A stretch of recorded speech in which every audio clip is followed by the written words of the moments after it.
आप सभी को सुप्रभात। मैं पंकज जैन, सहायक प्राध्यापक विधि, BCS शासकीय स्नातकोत्तर महाविद्यालय धमतरी, छत्तीसगढ़। आज मैं आपको दीवानी प्रक्रिया संहिता के अंतर्गत डिक्री के निष्पादन की रीतियों के बारे में प्रकाश डालूंगा। Mode of execution. पिछले वीडियोस में मैंने आपको डिक्री क्या है, डिक्री के प्रकार और डिक्री का निष्पादन का ढंग के बारे में आपको प्रकाश डाला था।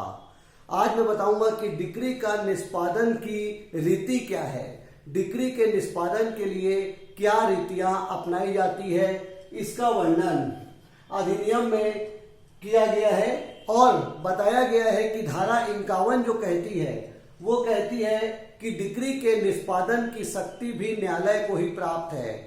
जिस तरह डिक्री पारित करना न्यायालय का कार्य है, उसी तरह डिक्री के निष्पादन की शक्ति भी न्यायालय को ही प्रदान की गई है। अधिनियम की धारा 51 में बताया गया है कि डिक्री के निष्पादन की 5 रीतियां हो सकती है।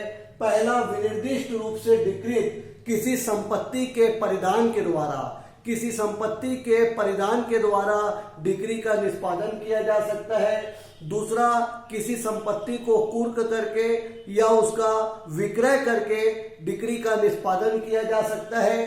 तीसरा, कारागार में या फिर गिरफ्तारी के द्वारा ऋणी की गिरफ्तारी या कारागार में उसे निषिद्ध करके डिक्री का निष्पादन किया जा सकता है, रिसीवर की नियुक्ति के माध्यम से और अन्य तरीके से। इस प्रकार डिक्री के निष्पादन की 5 रीतियां हैं। अब हम देखेंगे डिक्री के निष्पादन की जो रीतियां हैं या जो प्रक्रिया है उस पर मैं आपको विस्तार से प्रकाश डालना चाहूंगा। सबसे पहला तरीका हम देखेंगे डिक्री के निष्पादन के जो तरीके हैं उसमें प्रमुख है गिरफ्तारी एवं निरोध, अरेस्ट एंड डिटेंशन। दीवानी प्रक्रिया संहिता की धारा 55 से लेकर 59 तक में और आदेश 21 के नियम 37 से 41 तक में निरोध एवं गिरफ्तारी के संबंध में प्रक्रिया का वर्णन किया गया है। इसमें कहा गया है कि जब न्यायालय द्वारा डिक्री पारित की जाती है तो निर्णीत ऋणी को डिक्रीदार के आवेदन पर उसे उस डिक्री के रकम का भुगतान करना होता है। यदि निर्णीत ऋणी डिक्री की रकम का भुगतान न करे तो निर्णीत ऋणी के खिलाफ डिक्रीदार के आवेदन पर न्यायालय के द्वारा गिरफ्तारी का वारंट जारी किया जा सकता है।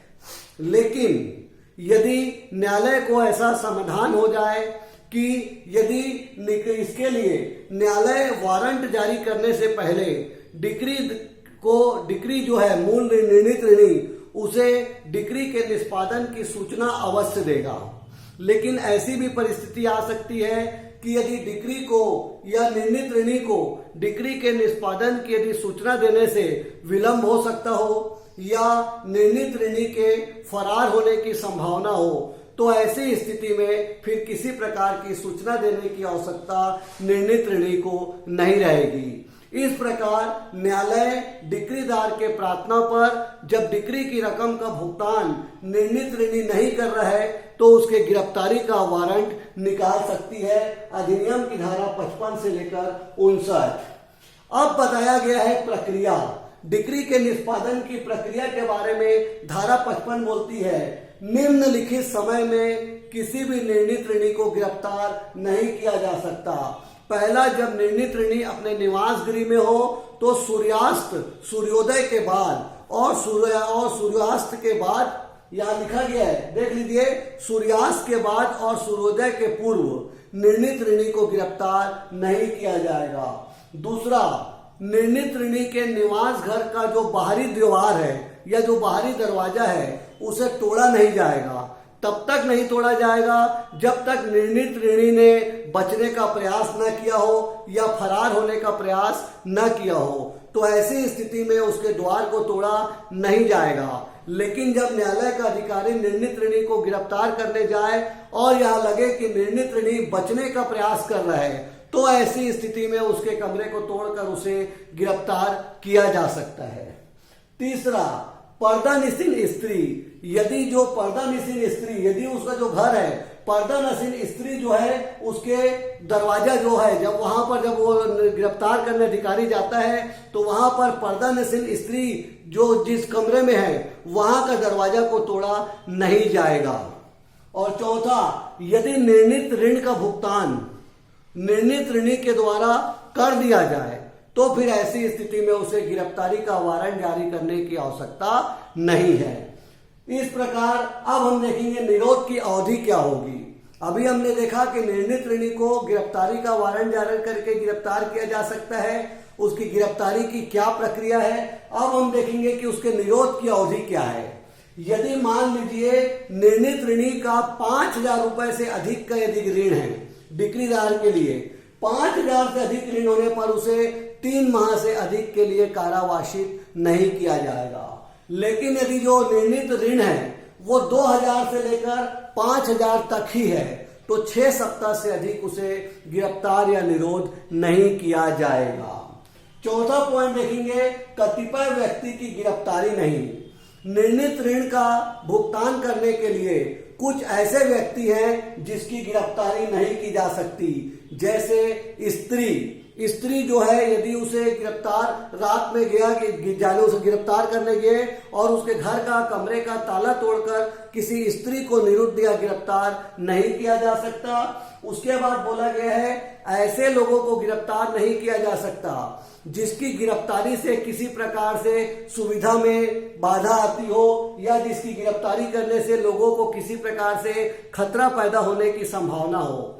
ऐसे व्यक्ति को गिरफ्तार किया जाएगा, लेकिन राजपत्र में राज्य सरकार अधिसूचना जारी करके विशेष प्रक्रिया से ही गिरफ्तार करेगी, अन्य तरीके से नहीं। इसी प्रकार कोई भी न्यायाधीश, कोई भी मजिस्ट्रेट या न्यायालय का कोई भी अधिकारी जब वो पीठासीन के पद पर हो या वो न्यायालय में जा रहा हो या न्यायालय से वापस आ रहा हो, ऐसे समय उसे गिरफ्तार नहीं किया जाएगा। इसी प्रकार जब किसी व्यक्ति के खिलाफ कोई मामला लंबित है तो उसकी ओर से कोई साक्षी, कोई प्लीडर, कोई मान्य अभिकर्ता, उसे तब तक गिरफ्तार नहीं किया जाएगा जब तक कि वो साक्ष्य या मामले के लिए न्यायालय में जा रहा हो या वापस आ रहा हो। ऐसी स्थिति में उसे गिरफ्तार नहीं किया जाएगा।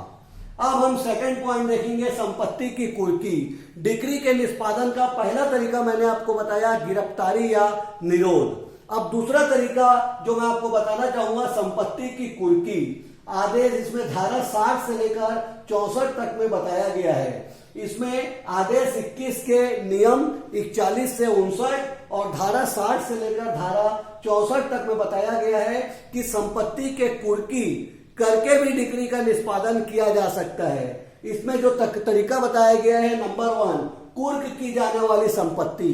कौन कौन सी संपत्ति को कुर्क किया जा सकता है? ऋणी की कौन कौन सी चल और अचल संपत्ति को कुर्क किया जा सकेगा? इसमें भूमि, मकान, बंधक पत्र, विनिमय विपत्र, चेक, हुंडी, बीजक, अंश, ऋण पत्र, ये सभी चल और अचल संपत्ति को कुर्क किया जा सकता है और कुर्क करके उनसे राशि की वसूली की जा सकती है।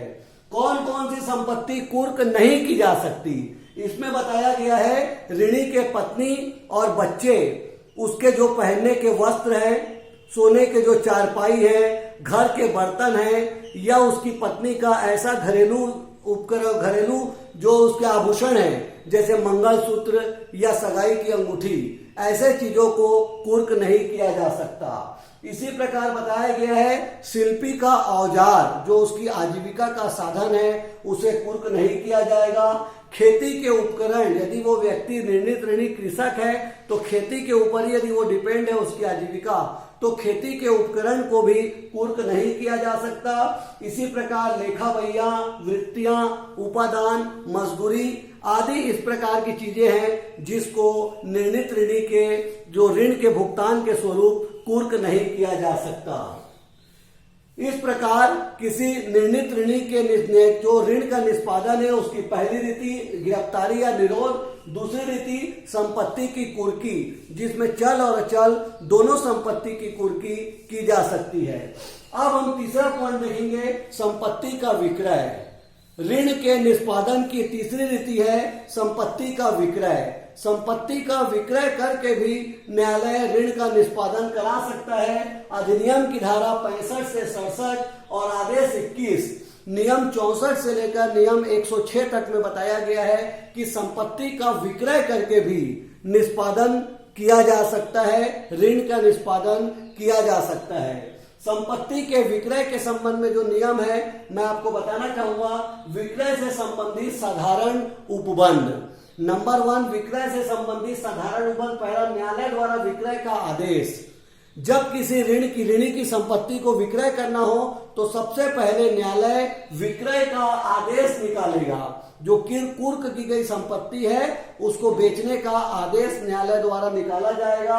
दूसरा, उसकी उद्घोषणा। जब न्यायालय विक्रय का आदेश निकालेगा तो निर्णीत ऋणी और डिक्रीदार दोनों को इस बात को बता देगा कि निर्णीत ऋणी के संपत्ति के विक्रय करने का आदेश निकाला गया है।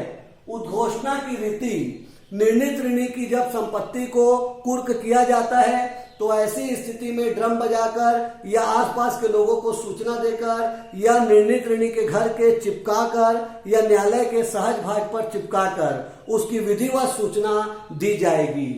और विक्रय का समय। विक्रय का समय क्या होगा इसके लिए बताया गया है कि यदि अचल संपत्ति है तो कम से कम 15 दिन और चल संपत्ति है तो कम से कम 7 दिन पूर्व इसकी सूचना देना जरूरी है। दूसरा पॉइंट देखेंगे, चल संपत्ति का विक्रय। निर्णीत ऋणी की चल संपत्ति का भी विक्रय किया जा सकता है, जिसमें कृषि उपज का विक्रय हो सकता है, परक्राम में लिखित और निगम के अंश का विक्रय किया जा सकता है, लोक नीलाम के द्वारा विक्रय किया जा सकता है या चल संपत्ति का परिधान किया जा सकता है। इस प्रकार ऋण के निष्पादन के लिए न्यायालय न केवल विक्रय का आदेश निकालेगा वरन चल संपत्ति का भी विक्रय कर सकेगा। और यहाँ पर बताया गया है कि अचल संपत्ति का भी विक्रय किया जा सकता है। अचल संपत्ति के विक्रय के बारे में कहा गया, विक्रय का आदेश लघुवाद न्यायालय नहीं निकालेगा। लघुवाद न्यायालय से भिन्न न्यायालय निकालेगा। कुछ समय के लिए विक्रय का स्थगन भी किया जा सकता है, विक्रय को अपास्त किया जा सकता है। यदि विक्रय में किसी प्रकार की अनियमितता है तो उसे अपास्त कर दिया जाएगा और यदि विक्रय उचित है तो विक्रय को पुष्ट भी किया जा सकता है। इस प्रकार अधिनियम में संपत्ति के विक्रय के माध्यम से भी ऋण के निष्पादन के बारे में प्रकाश डाला गया। और चौथा तरीका है आस्तियों का विक्रय। धारा 73, सभी खर्चों को काट लेने पर सभी आस्तियां अनुपातिक रूप से बांट दी जाएगी। यदि ऋणी किसी अलग अलग लोग का पैसा चाह रहा है तो यहाँ पर सभी विक्रय को होने के बाद और सभी खर्चों को काट लेने के बाद जो रकम बच जाएगी उसे सभी डिक्रीदार में अनुपातिक रूप से बांट दिया जाएगा। इस प्रकार दीवानी प्रक्रिया संहिता के अंतर्गत डिक्री के निष्पादन की रीतियों के बारे में मैंने आपको बताया। डिक्री के निष्पादन की 4 रीति मैंने आपको बताई। पहला, निर्णीत ऋणी को गिरफ्तार करके उससे धन की वसूली की जा सकती है। दूसरा, उसकी संपत्ति को कुर्क कर धन की वसूली की जा सकती है। उसकी संपत्ति का विक्रय करके, चाहे चल संपत्ति का चाहे अचल संपत्ति का विक्रय करके उससे रकम वसूला जा सकता है। और चौथा, आस्तियों का वितरण, अर्थात सभी डिक्रीदार को अनुपातिक रूप से रकम को देकर भी यहाँ पर डिक्री का निष्पादन किया जा सकता है।